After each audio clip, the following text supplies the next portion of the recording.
city मार के बराबरी समारोह के ऐसे कि इनकर बहुत साल पहले ही शादी हो गई रही इनकर ज्यादा बहुत साथ मोटा मोटी 10 बजे से होता है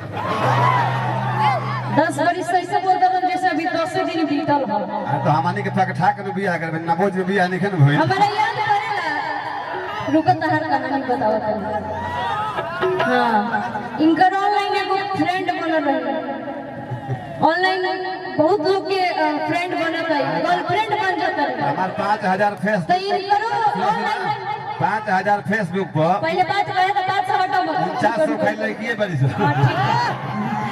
तो इनकर ऑनलाइन दोस्त बना रही था प्रोग्राम में जात रही जब तक कहले ना ई कहला लो कि एगो कोनो पेट्रोल पंप रहे कौन रहे हो कौन रहे भारत गैस रहे तो ई कहला ना कि ऑनलाइन उ बतैलस कि ई बतैलन कि हम इजा बानी तो कहलस कि आप वहीं पे रुकिए मैं 10 मिनट में आती हूं तो ई कहलन कि का करे के देखे कि का की क्वेश्चन दिया तो हमनी के कहन जे कि देख ली तो ई फोन करत रह बहुत खराब एगो लड़की रहे आई फोन करत रह करे पर लगत तो ई कहत रह कि कहां हो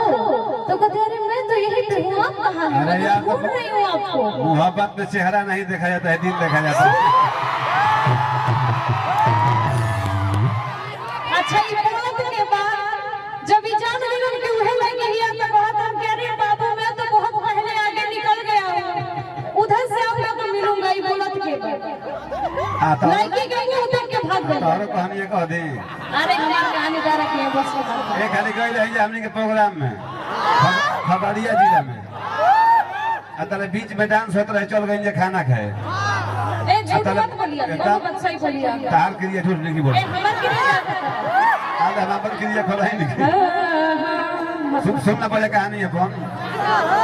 अब बीच में डांस होत रहे चल गई खाना खाए अपना ना रेला रेली रहे मुखिया जी धाका धोकी खाना में कि हम गिर गनी पैखाना के टंकी में आई गिर गली एथी में रसगुल्ला के कढ़ाई में ई हमरा के चाटा रही हम इंडिया के चाटा रही